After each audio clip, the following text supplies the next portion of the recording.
Hi all welcome back to my channel ABR vlogs. ఈరోజైతే banana chips చూపిస్తున్నాను. మీకు ఇంతకుముందు వీడియోలో చెప్పాను కదా, బనానా కర్రీ చేసే ముందే నేను ఆలు చిప్స్ చేశాను. అదే ఇవ్వండి. నేను ఫస్ట్ ఈ చిప్స్ చేసిన తర్వాత అందులోనే బనానా కర్రీ చేశాను. ఎవరైనా చూడకుంటే ఒకసారి బనానా కర్రీ కూడా చూసేయండి. ప్రతిసారి ఆలు చిప్సే కదా అండి మనము ఎక్కువ తినేది, కానీ ఈ బనానా చిప్స్ కూడా చాలా మంచివి మన హెల్త్కి. ఒకసారి ఇవి కూడా ఒకసారి ట్రై చేసి చూడండి బనానా చిప్స్. దానికోసం అయితే నేనైతే ఒక 3 బనానా అయితే తీసుకున్నాను. నేను కూడా ఫస్ట్ టైం ట్రై చేయడం, అందుకనే తక్కువ క్వాంటిటీలోనే చేశాను.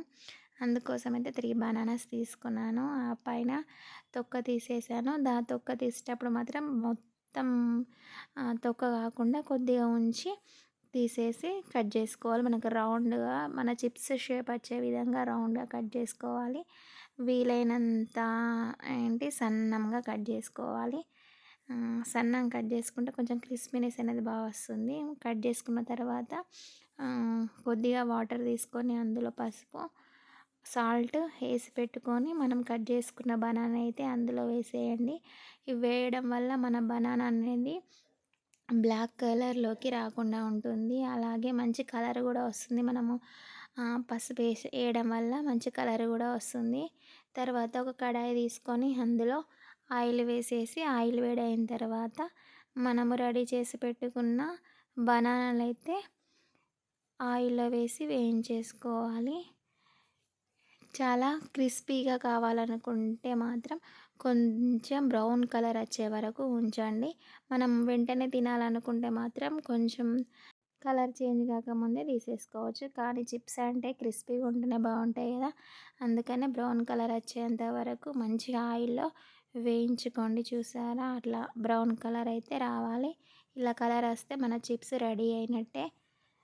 నేనైతే తక్కువనే చేశాను, ఫస్ట్ టైం కదా చేయడము, ఎలా వస్తాయో అని తక్కువ క్వాంటిటీలోనే చేశాను. కానీ చాలా బాగున్నాయి బనానా చిప్స్. నేను తినడం కూడా ఫస్ట్ టైమే, చేయడం తినడం కూడా ఫస్ట్ టైమే.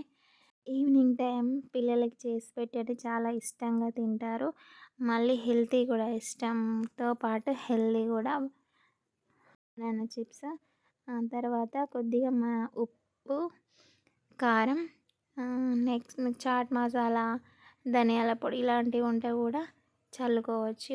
ఉప్పు, కారం మనం ఏం వేసుకుంటామో ఆ మసాలాన్ని మంచిగా బనానాలకు పట్టే విధంగా మంచిగా మిక్స్ చేసుకోవాలి. ఒక చిప్ తీసి అలా విరిస్తే విరిగేటట్టు ఉంటే మన చిప్స్ పర్ఫెక్ట్గా వచ్చినట్టు. Thank you for watching. ఎవరైనా నా ఛానల్ కొత్తగా చూస్తుంటే please subscribe my channel. Thank you.